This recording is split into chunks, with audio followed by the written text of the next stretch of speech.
Invité a mi hijo y a su esposa a cenar en Navidad, el mismo día en que me abandonaron, y se fueron a comer a casa de la madre de ella. Debí haberlo sabido. Tal vez sí lo supe, tal vez. Simplemente no quise creerlo. Era mi primera Navidad sin Ernesto Medina. Murió en marzo. Tenía 74 años. Buen corazón, pulmones terribles. Dijeron que se fue rápido, en paz. Pero no hay nada de paz en volver a una casa silenciosa después de 50 años de matrimonio. Nada de paz en despertar cada mañana con silencio. Así que este año hice un plan. Decidí que yo sería la anfitriona de la cena de Navidad, algo pequeño. Mi hijo, Miguel, y su esposa, Valeria. Solo ellos. Nada de grandes alborotos. Simplemente no quería estar sola. Pasé 2 días cocinando, no calentando comida, cocinando de verdad. Preparé el relleno de pan de maíz de Ernesto desde cero, jamón glaseado con azúcar morena y rodajas de piña, puré de papa batido con crema y mantequilla, tal como a Miguel le gustaba cuando era niño, pay de nuez, té dulce, panecillos y una cazuela de ejotes que me tomó 2 intentos dejar bien. Incluso horneé galletas, sabiendo que Valeria finge que no come dulces, pero siempre se roba una. La casa olía a hogar. No había sentido eso en meses. También compré un árbol de verdad, no uno de esos con luces integradas que se guardan en la cochera, uno natural, de pino. Me costó casi 2,000 pesos, pero no me importó. Ernesto habría dicho que era un gasto innecesario, pero siempre sonreía cuando lo veía brillar. Colgué todos los adornos antiguos. Nuestra foto de boda, en el pequeño marco rojo, la estrella de macarrones que Miguel hizo en segundo de primaria, el cardenal de vidrio que se rompió y volvimos a pegar en el 92. Y me puse el vestido rojo, que Ernesto siempre decía que me hacía ver hermosa, el de los botones de perla. No lo había usado en años, pero necesitaba sentirme como yo misma. Me arreglé el cabello como a él le gustaba y me puse un poco de lápiz labial. Incluso saqué la vajilla fina que solo usábamos en Día de Acción de Gracias. La cena era a las 3 de la tarde. Puse la mesa al mediodía. Para la 1, todo estaba listo. El jamón reposando, los panecillos cubiertos con papel aluminio, el té enfriándose en el refrigerador. Encendí las velas y puse música. La casa parecía sacada de una revista. Y por primera vez en meses me sentí orgullosa, emocionada, nerviosa incluso. A las 2:30 le mandé un mensaje a Miguel. Solo un "nos vemos pronto". No hubo respuesta. A las 3 me senté junto a la ventana. A las 3:15 empecé a revisar el teléfono. Tal vez el tráfico. Tal vez Valeria tardó en arreglarse. A las 3:30 la comida empezó a enfriarse. Volví a meter los panecillos al horno y bajé el volumen de la música. Nada. Ni llamada, ni mensaje. A las 3:45 sonó el timbre. El corazón me dio un salto. Me alicé el vestido y corrí hacia la puerta. Pero no eran ellos. Era un repartidor. Un muchacho universitario con una chamarra ligera, sosteniendo un sobre manila. «Entrega para la señora Jusara Medina», dijo. Sí, respondí, confundida. Me lo entregó y se fue sin decir una palabra. Me quedé ahí, en el porche, con el viento colándose por las mangas del vestido, mirando el sobre en mis manos. Dentro había una nota escrita con la letra ordenada y redondeada de Valeria. Jusara, lo sentimos mucho.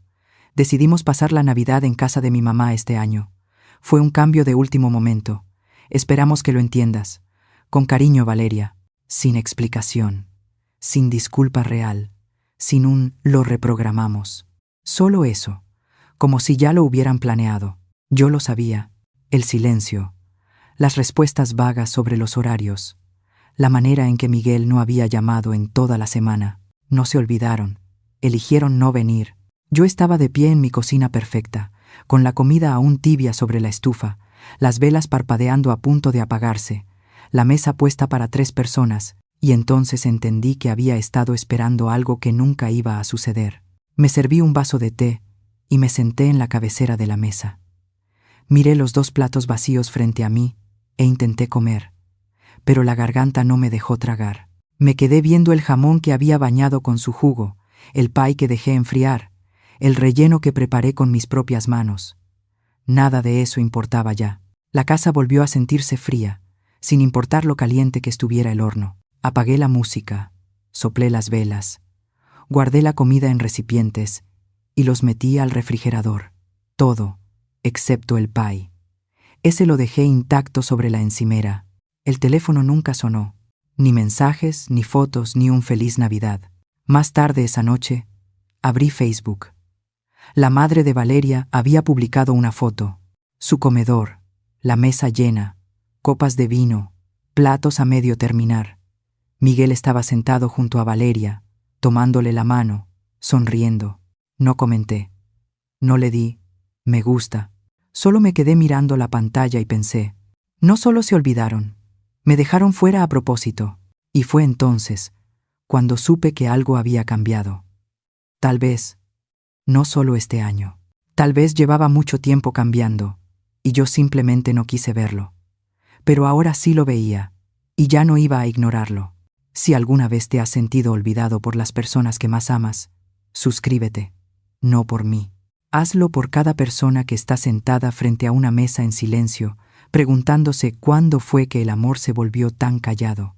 Y si no sientes la necesidad de suscribirte, al menos dínoslo en los comentarios. ¿Por qué no? Yo estaré leyendo cada palabra. Esa noche no pude dormir. Me senté en la sala con las luces del árbol todavía encendidas, solo yo y esa casa en silencio. La silla donde Ernesto solía sentarse estaba justo frente a mí. Antes me quejaba de que siempre se quedaba dormido ahí después de cenar, roncando durante las películas navideñas. Ahora daría cualquier cosa por volver a escuchar ese sonido. Pensé en las Navidades cuando Miguel era pequeño. Ernesto colgaba las luces del porche mientras yo horneaba galletas de azúcar en la cocina. Miguel corría por la casa en pijama, más emocionado por el papel de regalo que por los juguetes. Ernesto siempre insistía en leer. La noche antes de Navidad junto a la chimenea. Sostenía el libro con una mano y con la otra sentaba a Miguel sobre sus piernas. Esa silla era de Ernesto. Pero en Nochebuena siempre cabían los dos. Teníamos nuestras tradiciones. Yo preparaba un gran desayuno la mañana de Navidad. Huevos, salchichas, rollos de canela. Ernesto se robaba un pedazo de pie antes de la comida y yo fingía no darme cuenta. El día siempre terminaba con nosotros sentados en el sofá, cansados y felices, viendo las mismas películas navideñas de siempre, las que ya habíamos visto 100 veces. Pero después de que Miguel se casó, las cosas empezaron a cambiar. La primera Navidad que estuvieron casados, Valeria dijo que la pasarían con sus padres. Lo entendí. Los recién casados quieren crear nuevos recuerdos. Les dije que haríamos algo la semana siguiente. Luego, al año siguiente, fue lo mismo. Vamos otra vez con la familia de Valeria. Me dije a mí misma que era solo una etapa. Eran jóvenes, estaban ocupados, equilibrando trabajo y viajes. No quería ser una de esas madres que hacen todo sobre ellas mismas. Aún así, cada año parecía que yo me convertía más en un plan de respaldo. Cuando venían, siempre era con prisa. No podemos quedarnos mucho. Tenemos que irnos antes de que se ponga pesado el tráfico. Valeria nunca ayudaba en la cocina. Se sentaba con el teléfono, desplazando la pantalla o atendiendo llamadas mientras yo cocinaba. Miguel intentaba aparentar que ayudaba, pero estaba pegado a su lado, esperando la señal de ella para irse. El año pasado, llegaron 2 horas tarde, ya llenos de haber comido en casa de su madre. Picaron la comida, elogiaron todo lo justo para ser educados y se fueron antes del postre. Aún así, yo seguí intentando. Pensé que si lo hacía lo suficientemente bonito, cálido, familiar, regresarían. Que tal vez, al ver lo que se estaban perdiendo, recordarían cómo se sentía antes. Pero este año fue diferente. Yo estaba sola. Ernesto ya no estaba. Y por primera vez, ni siquiera se molestaron en aparecer. Ni siquiera llamaron. Me quedé sentada preguntándome qué había hecho mal. ¿Insistí demasiado? ¿Los hice sentir culpables? ¿Hablé demasiado de Ernesto y volví la casa pesada? ¿O tal vez ya no era lo suficientemente moderna? Tal vez hablaba demasiado de cómo eran las cosas antes. Tal vez a Valeria no le gustaba que siguiera colgada la vieja bata de franela de Ernesto en el gancho junto a la puerta, o que todavía usara el teléfono fijo. No lo sé. Tomé mi tableta y empecé a deslizar en Facebook. No suelo revisar la página de la madre de Valeria, pero esa noche sí lo hice. Ahí estaban. Todas sonrisas, mesa larga, mantel blanco, platos brillantes, velas encendidas. Valeria con un suéter verde, sosteniendo una copa de vino tinto. Miguel a su lado, riéndose de algo que alguien dijo. Su madre había escrito: tan agradecida por una casa llena de familia esta Navidad. Incluso había un texto bajo una de las fotos: agradecidos por otro año más, rodeados de amor. Dolió más de lo que esperaba.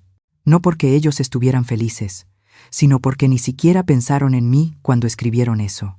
Miré la hora. 9:41 de la noche. Todavía nada de Miguel. Ni siquiera un mensaje para decir Feliz Navidad. Pensé que tal vez escribiría cuando las cosas se calmaran. Siempre lo hacía, incluso en la universidad, incluso cuando estaba fuera del país por trabajo. Pero ahora, silencio. Miré alrededor de la sala. Los calcetines navideños seguían colgados en la chimenea. Uno para mí, uno para Ernesto, uno para Miguel. Todavía no los había quitado. No sé por qué. Tal vez pensé que verlos ahí mantendría la sensación de normalidad. Pero nada se sentía normal. La casa no solo estaba en silencio, estaba hueca, como si algo le hubiera sido arrancado. No solo Ernesto, no solo el ruido, también la conexión, la sensación de que yo pertenecía a la vida de alguien. Caminé hasta el comedor y empecé a levantar los platos. La comida ya estaba fría. Guardé todo en recipientes, cada bocado intacto. Envolví el pie y lo metí al refrigerador. No quería verlo sobre la encimera por la mañana. Mientras limpiaba la mesa, volví a mirar la silla de Ernesto. Recordé el año en que Miguel le regaló una botella de whisky y dijo: «Papá se merece algo especial esta Navidad». Recordé a Ernesto con los ojos humedecidos. No era un hombre emotivo, pero ese momento lo tocó. Y ahora, apenas unos años después, su propio hijo ni siquiera levantó el teléfono. Más tarde esa noche, me senté en la orilla de la cama, todavía con el vestido rojo puesto. El peinado ya se me estaba deshaciendo, y el rímel que me había aplicado con tanto cuidado esa tarde estaba corrido. Tenía 72 años, y de alguna manera, en el transcurso de una sola festividad, me sentí más vieja que nunca. Esa noche me acosté con las luces apagadas, la vieja bata de Ernesto doblada a mi lado, y me di cuenta de algo que no había querido admitir, ni siquiera ante mí misma. Miguel había empezado a soltarme desde hacía mucho tiempo. Yo simplemente no lo había notado hasta ahora.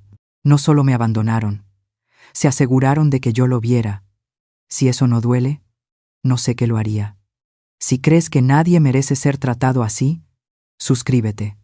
Si no, entonces comenta y dime, ¿por qué alguien debería ver a su familia reír desde una pantalla en lugar de desde su propia sala?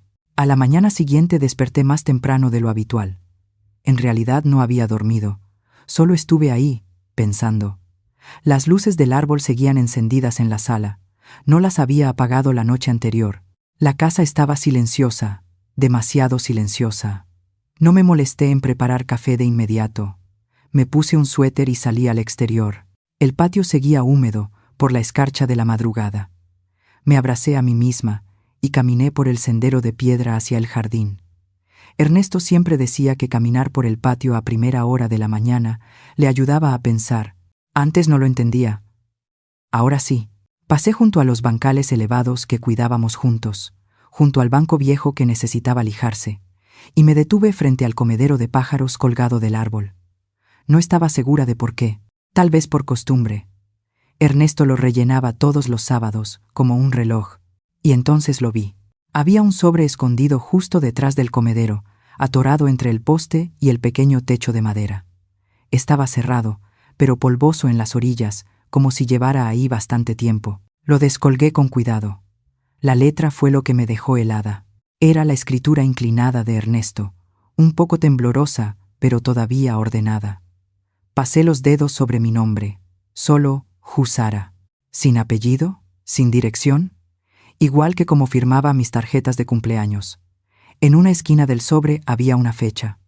11 meses atrás, una semana antes de que muriera. Me quedé ahí un momento, sosteniéndolo. Ya dentro de la casa, me senté en la mesa de la cocina y lo miré un rato.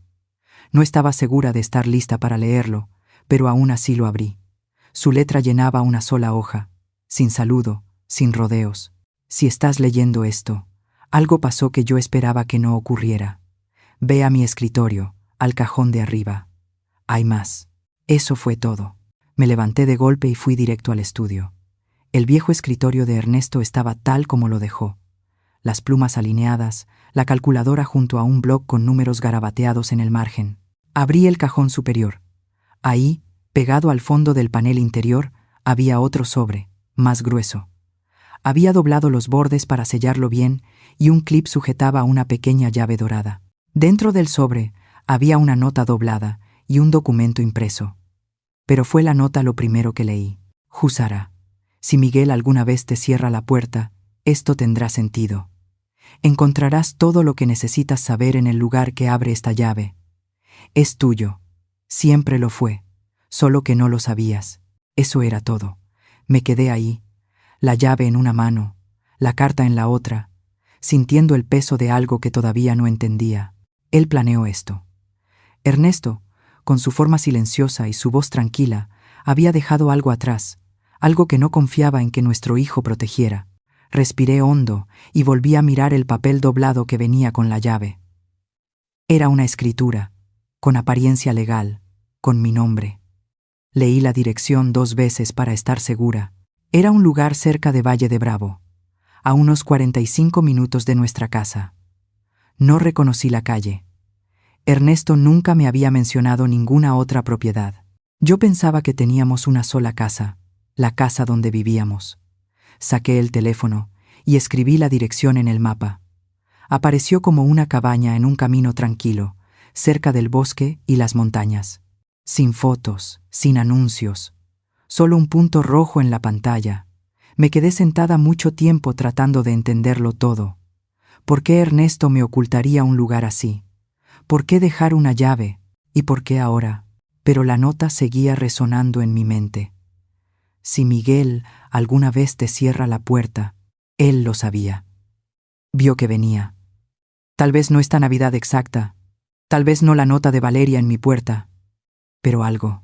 Sabía algo de Miguel que yo no quería admitir, que podía volverse frío, que podía olvidar de dónde venía. Ernesto siempre fue más reservado con esas cosas. Yo era la que creía en dar segundas oportunidades. Terceras también. Ernesto llevaba cuentas, mentales y escritas. Tomé la llave y la giré entre los dedos. Bordes suaves. El latón se veía viejo, pero todavía funcionaba bien.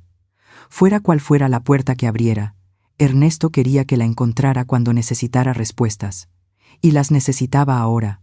Miré la foto en el librero, la de Ernesto, Miguel y yo, el día que Miguel se graduó de la universidad.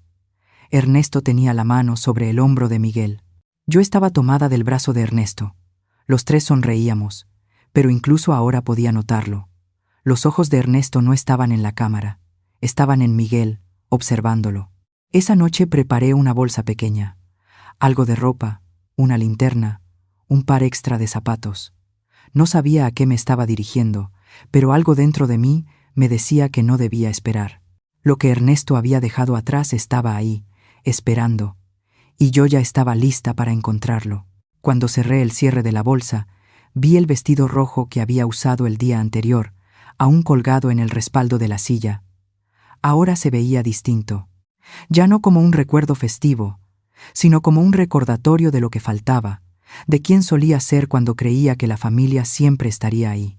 Ernesto llevaba casi 1 año de haberse ido, pero de alguna manera sentí como si acabara de hablarme por primera vez en meses, y yo por fin estaba lista para escuchar.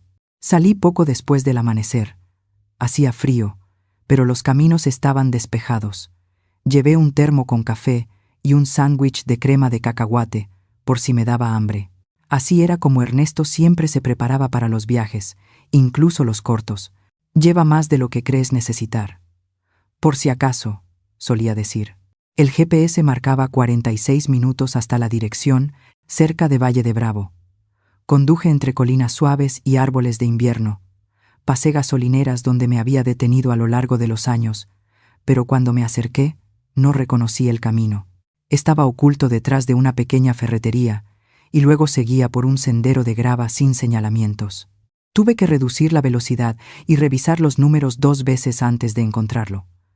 Ahí estaba, una vieja casa de campo blanca, con postigos azules y un porche de piedra. Nada lujoso, tampoco descuidado, solo silencioso, como si estuviera esperando a alguien. Me estacioné en la entrada de grava.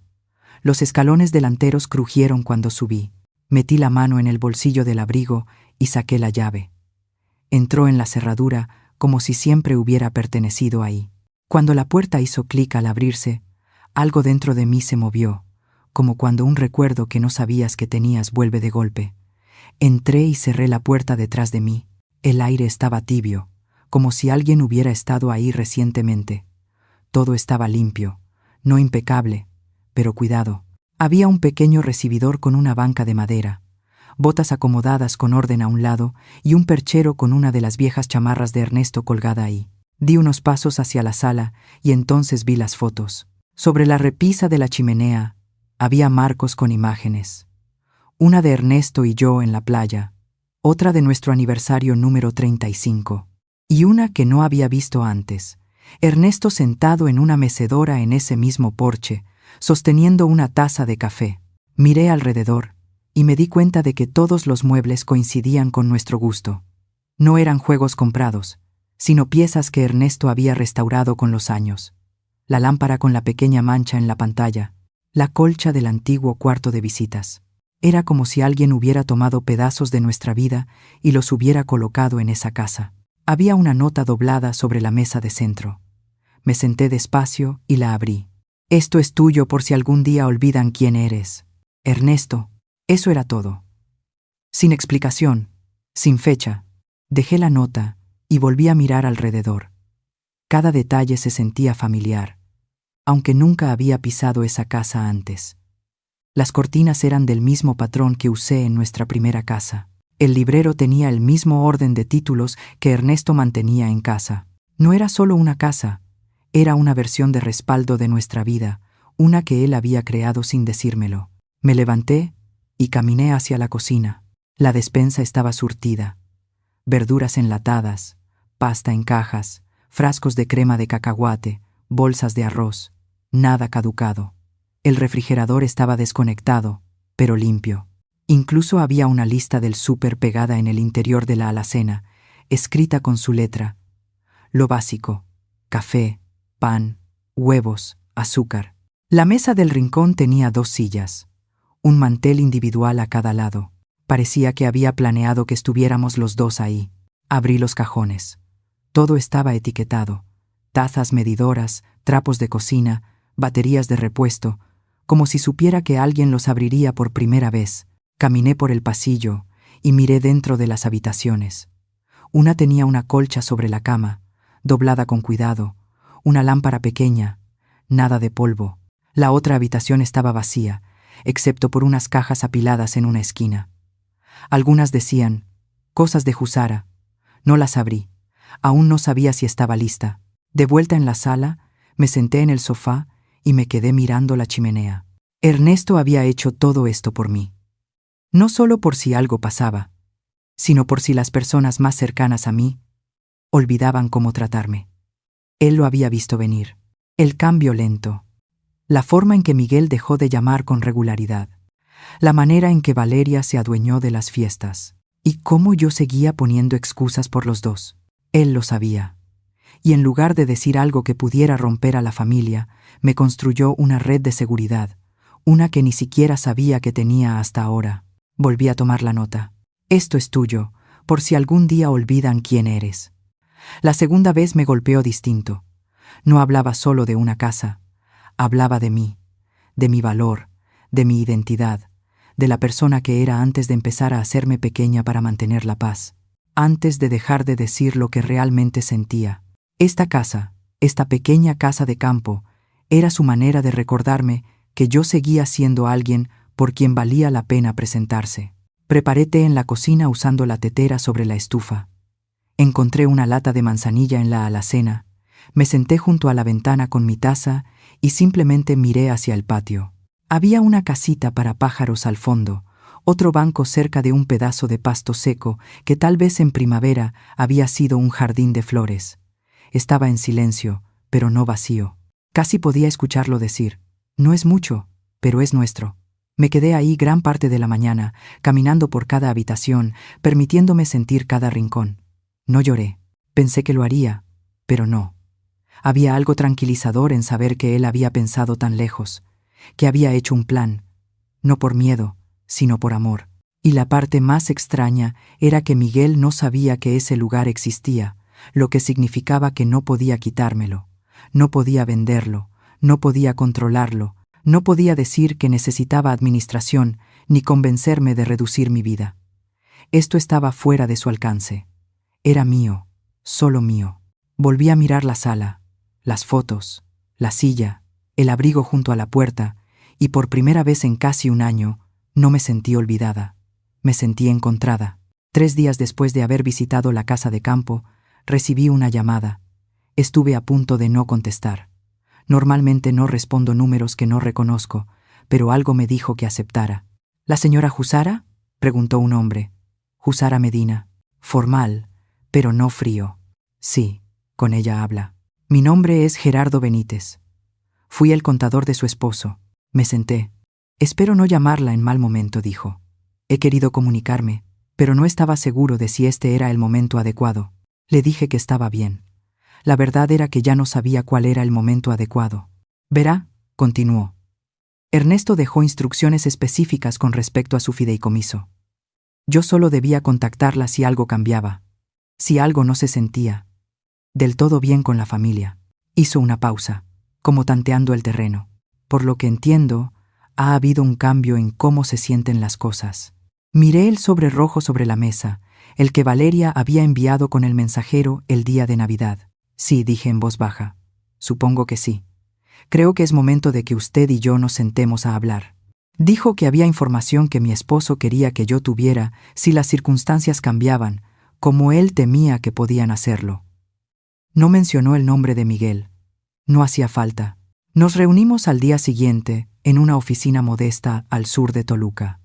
Estaba en el segundo piso de un edificio de ladrillo, con una panadería en la planta baja, de esos lugares por los que pasas decenas de veces sin notarlos. El señor Benítez era mayor de lo que yo esperaba, de unos 60 y tantos años, cabello gris bien recortado y ojos amables detrás de unos lentes sencillos. Me estrechó la mano con firmeza y me condujo a una sala llena de archiveros y fotografías antiguas de senderos de montaña y faros. Cuando nos sentamos, sacó una carpeta negra delgada. Antes de comenzar dijo: «Quiero decirle algo». Su esposo era un hombre muy inteligente y muy cuidadoso. Asentí. Siempre tenía un plan de respaldo. Exactamente, respondió Benítez. Ernesto mantuvo la mayor parte de sus finanzas de forma sencilla, pero hace 5 años movió discretamente una parte de sus ahorros para el retiro a un fideicomiso separado, a su nombre únicamente, totalmente privado. No aparece en el portafolio familiar. Parpadeé. No sabía nada de eso. Él no quería que lo supiera. No hasta que fuera necesario. Abrió la carpeta y la giró hacia mí. Aquí hay un poco más de 650,000 pesos, administrados de forma conservadora, sin tocar desde que lo creó. Me quedé mirando la hoja. Mi nombre estaba claramente impreso en la parte superior. 5 titulares, sin sucesores. Él lo llamaba el fondo, por si acaso, dijo el señor Benítez. Dijo que si alguna vez le pasaba algo y usted se sentía presionada o apartada, tendría dónde sostenerse. Sentí las manos frías. No tenía idea. Él asintió. Ese era el punto. No quería que nadie la convenciera de desprenderse de eso antes de que usted estuviera lista. Ni siquiera él. Me recosté en la silla. ¿Por qué pensaría que yo necesitaría protección? El señor Benítez me miró con cuidado y luego sacó otro documento. Por esto dijo, era un resumen corto, un historial de solicitudes financieras a lo largo de la última década. 3 resaltaban de inmediato. Todas de Miguel. Su hijo acudió a Ernesto en busca de ayuda, explicó. La primera vez fue en 2014. Dijo que quería abrir un negocio de remodelación de casas. Ernesto le dio 25,000 pesos como regalo. Eso no me sorprendió. Recordé a Ernesto mencionándolo años atrás. Miguel incluso había enviado una tarjeta de agradecimiento. Hasta llevó flores. Luego, en 2016, pidió otra vez. Esta vez, 75,000 pesos. ¿Y? Pregunté. Ernesto dijo que no. Levanté las cejas. Miguel nunca me contó eso. El señor Benítez sacó otro papel. Ernesto volvió a decir que no en 2019. Misma petición. Distinto argumento. Esta vez era el sueño de Valeria de comprar y revender casas. Ernesto volvió a negarse. ¿Alguna vez se enteraron del fideicomiso? No respondió, pero lo presionaron mucho durante ese último año. Llamadas frecuentes, correos electrónicos. Ernesto me mostró algunos. Me entregó copias. Las leí despacio. Una decía: solo queremos que mamá esté bien cuidada, pero necesitamos más control si vamos a ayudar a administrar las cosas. Otra decía: no podemos hacer planes a largo plazo si todo sigue a nombre de mamá. Ahí estaba, escondido detrás de palabras amables, educadas en la superficie. Pero cada línea pedía lo mismo: poder. El señor Benítez me dejó leer en silencio. Cuando terminé, dijo: hay algo más. Tomó otro documento. Esto es de 2018. El banco lo marcó.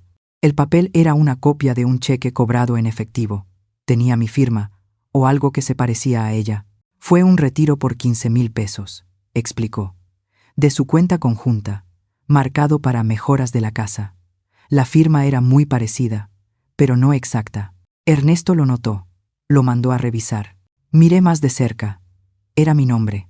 Sin duda, pero no era mi letra. Yo nunca firmé esto, dije. Lo sé, respondió. Ernesto guardó silencio porque no quería acusar a nadie sin pruebas, pero después de investigar un poco más, encontró el rastro.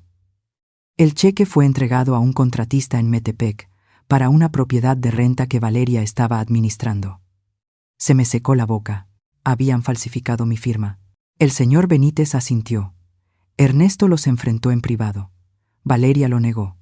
Miguel dijo que debía tratarse de un error, pero Ernesto me contó que después de ese día empezó a separar más los bienes. No sabía qué decir.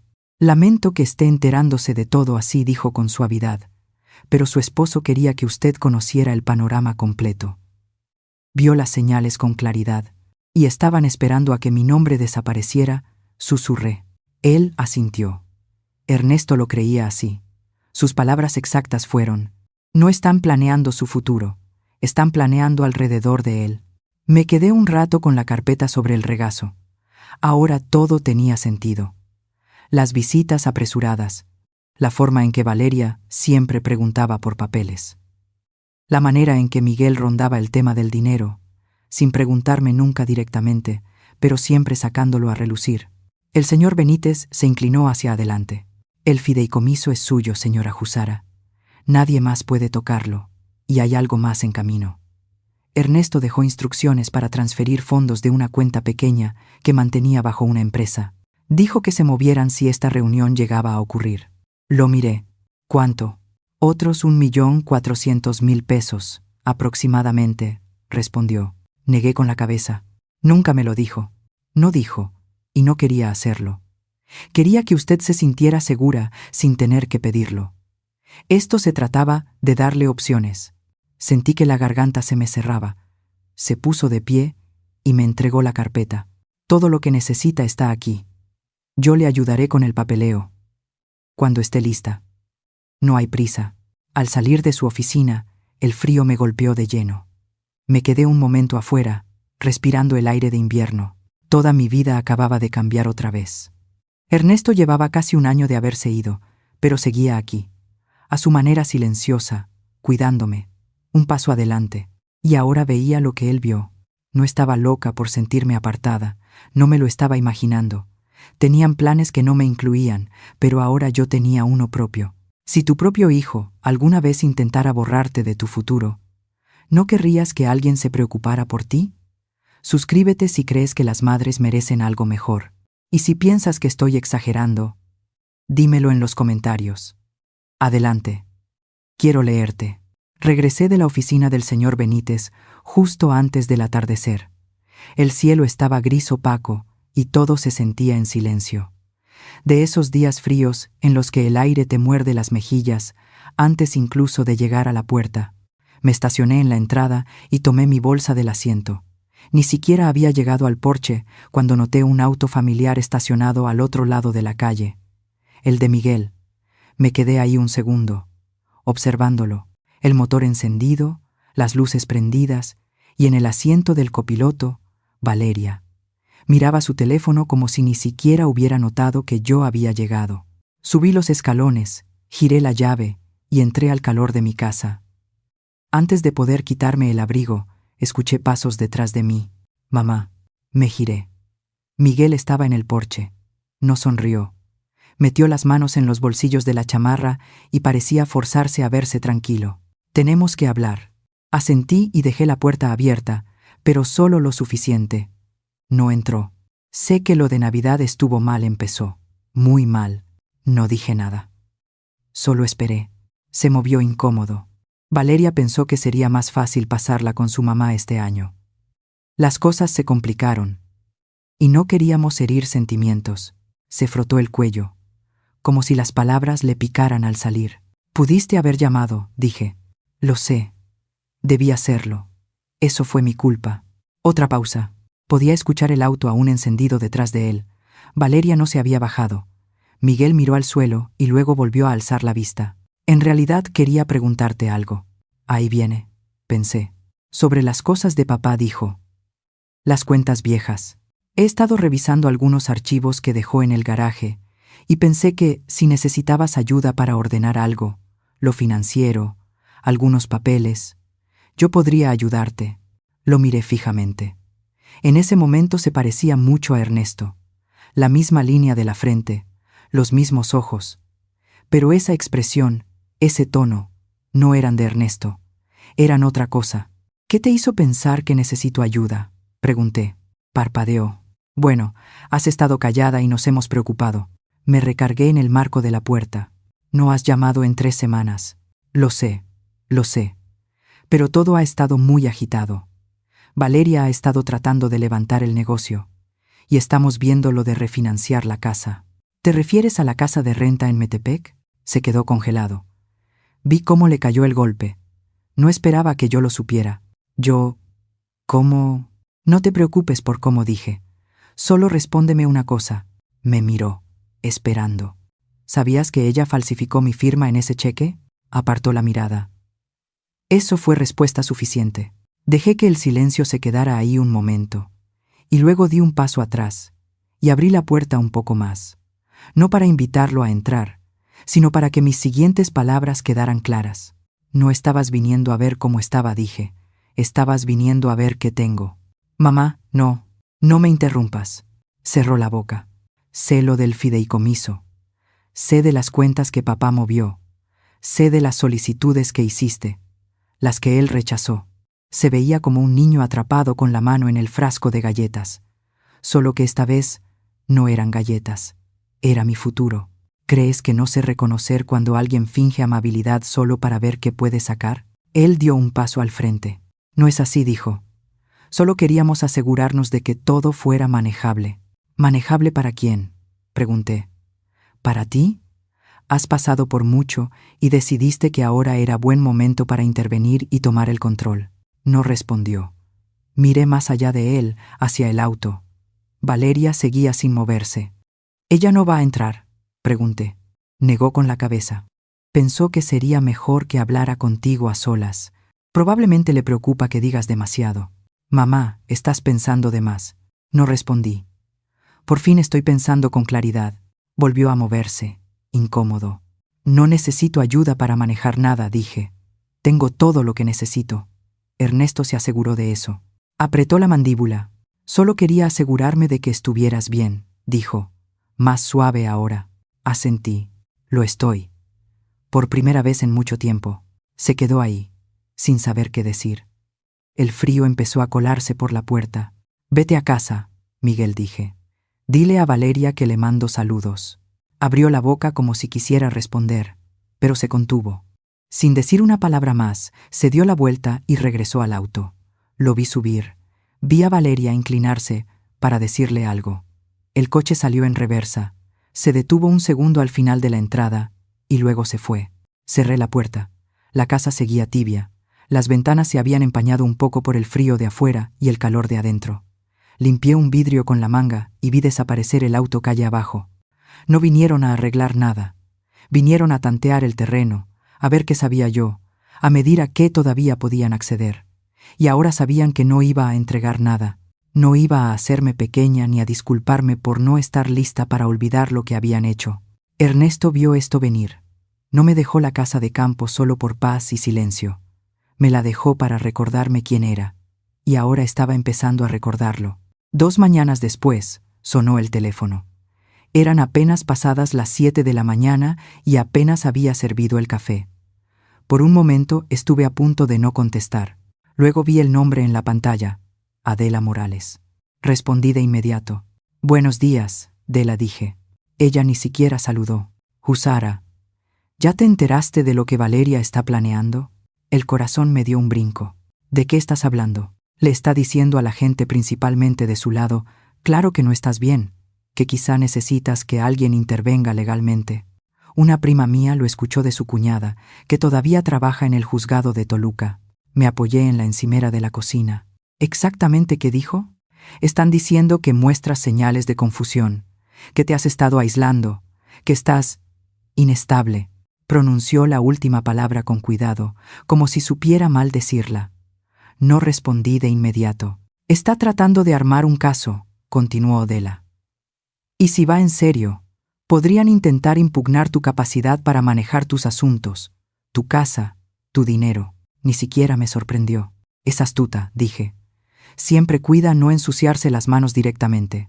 Lo suficiente para saber que tienes algo que ella quiere», respondió Dela. «Pero no lo bastante para darse cuenta de que todavía tienes pelea dentro». Solté el aire. No quería creer que llegaríamos a esto. «Lo sé», querida, dijo con suavidad. «Ninguna quiere creer eso de los suyos, pero aquí estamos». Dela había sido mi vecina por casi 20 años. Viuda de guerra, afilada como navaja, directa, y el tipo de mujer que nunca dejaba el té demasiado tiempo ni una mentira flotando en el aire. «No estás loca», dijo. «Solo estás despertando. Hay una diferencia». Esa frase me golpeó más de lo que esperaba. Me quedé un rato frente al fregadero después de colgar, mirando por la ventana a 2 cardenales saltar bajo el árbol, con el teléfono aún en la mano. No estaba loca. Había pasado tanto tiempo dudando de mí, pensando que quizá era demasiado sensible, demasiado nostálgica, pero ahora lo veía claro. Esto no era emoción, era poder, era control, y yo estaba estorbando lo que ellos creían merecer. Más tarde esa tarde, Dela vino a casa. Trajo su computadora portátil, un folder lleno de formatos impresos y un pan de maíz, como siempre hacía cuando algo serio estaba por suceder. Nos sentamos en mi mesa de la cocina, la misma en la que Miguel y Valeria no se sentaban desde hacía años. «Bien», dijo, abriendo el folder. «Vamos a dejar esto por escrito. Nada de juegos. Nada de esperar». Redactamos una carta formal, directa pero respetuosa. Dejaba claro que yo estaba en pleno uso de mis facultades, manejando mis asuntos personales y completamente capacitada para tomar decisiones legales. Incluimos una nota indicando que a partir de ese momento contaría con asesoría legal y que cualquier intento de cuestionar mi capacidad sería respondido con toda la fuerza de la ley.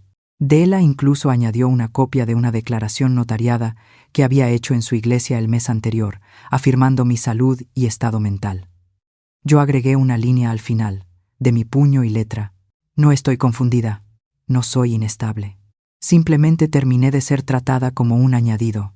Imprimimos la carta, la firmamos, la escaneamos y la enviamos por correo certificado tanto a Miguel como a Valeria. Dela se recargó en la silla y cruzó los brazos. «Listo», dijo. «No podrán decir que no fueron advertidos». Me quedé mirando la carta en la bandeja de salida, la tinta aún fresca.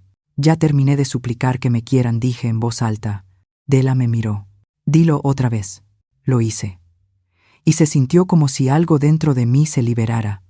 No solo me estaba defendiendo, estaba soltando la parte de mí que seguía esperando que regresaran esperando que actuaran como familia, esperando que alguna versión del pasado cruzara la puerta y pidiera perdón. Pero esa versión del pasado ya no existía. Después de que Della se fue, me quedé junto a la ventana frontal viendo cambiar la luz afuera. El aire era cortante y frío. La escarcha delineaba los bordes del vidrio. El jardín estaba en silencio otra vez, pero yo no. Esa noche me senté con una libreta y escribí mi propia lista.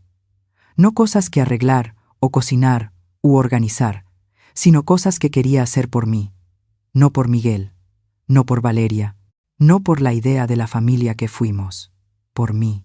Hacer un viaje de un día a Taxco, pintar el cuarto del fondo en la casa de campo, empezar el jardín temprano este año, solo flores, nada comestible. Escribirle una carta a Ernesto, cosas simples. Pero cada palabra se sentía como una pieza de mí que volvía a su lugar. Y mientras estaba sentada en mi sala en silencio, un pensamiento no dejaba de dar vueltas en mi cabeza. Ellos se fueron, pero yo no desaparecí. Este mundo tiene suficientes personas esperando ser elegidas. Algunas de nosotras, por fin, nos elegimos a nosotras mismas. Si ese tipo de fortaleza significa algo para ti, suscríbete. Y si no, te reto a que comentes y expliques por qué. Quiero leerte. Una semana después de que enviamos la carta a Miguel y Valeria, tocaron a la puerta. Era temprano por la tarde. Yo estaba en casa doblando ropa en la sala, con una repetición sonando bajito en la televisión. Miré por la ventana primero, por costumbre ya. Era el señor Benítez. Abrí la puerta y sonreí. No llamó, le dije. No quise hacerlo, respondió, levantando una caja pequeña de cartón. Esto tenía que entregarse en persona. Me hice a un lado y entró, colocando con cuidado la caja sobre la mesa de la cocina. No era grande, más o menos del tamaño de una caja de zapatos, pero estaba bien sellada, con mi nombre escrito arriba, con la letra de Ernesto. Sentí un ligero mareo con solo verla. Ernesto me dio esto la semana antes de morir, dijo el señor Benítez. Me pidió que no se lo entregara hasta estar seguro de que usted estuviera lista. Hizo una pausa y añadió, ¿lo está? No se quedó mucho tiempo. Solo lo suficiente para explicarme que aquello no era un documento legal. Es personal, dijo. Él quería que fuera solo entre usted y él. Asentí y lo acompañé hasta la puerta. De vuelta adentro, me senté con una taza de té y abrí la caja despacio. Dentro había un cuaderno de piel, color verde oscuro, del tipo que Ernesto solía comprar en la papelería del centro, la que cerró hace 5 años. Pasé los dedos por la cubierta. Estaba gastada en las orillas. Lo había llenado. La primera página decía simplemente, si estás leyendo esto, significa que no pude decir todo esto en voz alta. Así que aquí va. Todo, sin guardarme nada. Pasé a la siguiente página. Todo estaba escrito a mano. La tinta estaba corrida en algunos puntos. Algunas palabras tachadas, otras encerradas en círculos. Cada entrada tenía fecha. Comenzaban casi exactamente 1 año antes de que muriera. Las primeras eran simples. Cómo se sentía, cosas que había notado, el clima, mis comidas favoritas, pero para la 5ª página, el tono empezó a cambiar. Escribió sobre sus miedos. No a morir. Ernesto nunca le tuvo miedo a eso. Tenía miedo de lo que pasaría conmigo después. Escribió, Jusara es la persona más fuerte que conozco, pero hasta las personas fuertes se cansan. Y cuando ella se cansa, no pide ayuda. Solo sonríe y sigue sirviendo a los demás hasta que no le queda nada para sí. Tenía razón. Continuó. Miguel se ha vuelto distante. He notado que no es solo el trabajo. Valeria tiene una forma de hacerle sentir que yo soy una carga, que Jusara es anticuada, alguien a quien se tolera en lugar de apreciar. Me quedé ahí, con las manos temblando un poco. Página tras página, volcó todo lo que veía pero nunca decía en voz alta. Habló de las pláticas nocturnas que solíamos tener, de cómo yo tarareaba mientras doblaba las toallas, de cómo Miguel corría a mis brazos después de la escuela y de lo lento que ese niño fue desapareciendo. Ernesto no solo vio los cambios, los sintió, y supo que yo también los sentía, incluso cuando no había dicho ni una palabra. A mitad del cuaderno, escribió algo que me dejó helada. Si algún día te encuentras sentada sola en nuestra mesa, con ese vestido rojo, esperando a alguien que no llega, quiero que sepas que yo lo vi venir y que no tiene nada que ver contigo. Ellos se fueron, pero tú sigues aquí, y sigues siendo suficiente. Tuve que cerrar el cuaderno un momento. Me llevé la mano al pecho y respiré hondo varias veces. Ni siquiera me di cuenta de que estaba llorando hasta que una lágrima cayó sobre la página. Cuando seguí leyendo, encontré las entradas donde empezó a planear. Se había reunido con el señor Benítez. Habló de qué hacer si las cosas se enfriaban. Puso la casa de campo a mi nombre. Creó el fideicomiso privado y dejó algo más que yo no sabía. Una fundación. No era grande todavía, pero tenía un nombre. El Fondo Jusara J. Medina para Mujeres Independientes. Escribió: he apartado una pequeña cantidad para comenzar. No es mucho ahora, pero con el tiempo y las personas correctas, crecerá. Está pensado para mujeres como Jusara. Viudas, abuelas, cuidadoras que pasan la vida dando. Y un día, se dan cuenta de que las dejaron atrás. Por un momento no pude respirar. Mi nombre, escrito por él, no solo como esposa o madre, sino como algo más, como alguien que importaba, no por lo que hacía por los demás, sino por quién era. Escribió una declaración de misión. Anotó ideas, lugares a los que acercarse. Una nota decía: tal vez Dela pueda ayudar a correr la voz. Tiene ese boletín de la iglesia. Reí entre lágrimas. Sabía cómo funcionaban las cosas en este pueblo. Hacia el final del cuaderno, su letra se volvió más temblorosa. Las entradas eran más cortas. Había más espacio entre las fechas.